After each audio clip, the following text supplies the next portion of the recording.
Man, I love talking to this guy. What a job he did last night. One of the greatest men to ever strap on a helmet in all of motorsports. Sammy Swindell joins us now. Sammy, how you doing, bud? I'm great. How are you? We're doing well. Thanks for coming over and taking the time to join us. I know you've always got plenty to do. Let's talk about last night, man. Nice run up through the field. Yeah, it was good. That's the third time I've been in that car, and we've had a second and a first, and now we've got another second. But it's been good. It's just some guys from back home there, right across the river, and that I've kind of helped them along the way. And they buy parts and do stuff with me. It's just been friends, do a lot of different things. So he asked me about driving his car a year or so ago, and was able to do that a couple times. So my schedule got moved around, so I just called him. I said, well, he asked me about doing this race, and I said, well, right now I'm supposed to be somewhere else. So, but that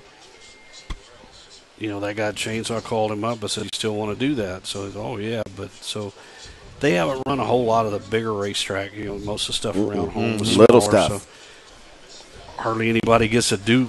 I've been racing. This will be 45 years. Yeah. And people say, well, how many races you won?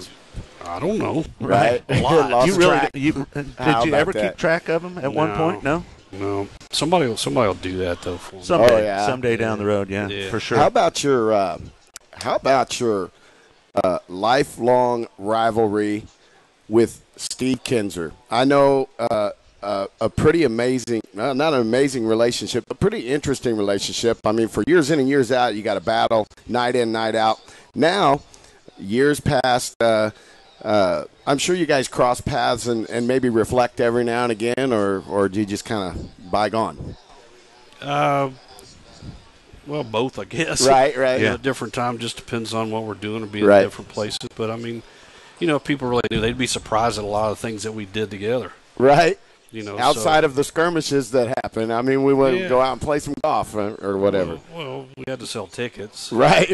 Rivalries sell tickets, right? Yeah, always did. We get accused of trying to create rivalries. I said, no, we don't create rivalries, but we talk about them. We don't shy away from them. And I think some people in this world that we live in now is so politically correct, and people are afraid to say things that they're afraid to talk about rivalries. But man, that's what it was all about back in the day between you and Steve and Doug and all of you guys. It was rivalries is really what makes the series. That's what made the World of Outlaws, right? Yeah. I know some of the sponsors that we had there later on, it's like we do, and things would happen, and they, you can't do that, we got to be that. I said, no, you got it wrong.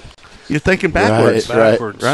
But I mean, you go to a football game, you go to a basketball game, a baseball game. There's two teams. So there's people that like this team, people like that team. Well, you come here, and there's people that like this guy and like this guy. Mm-hmm.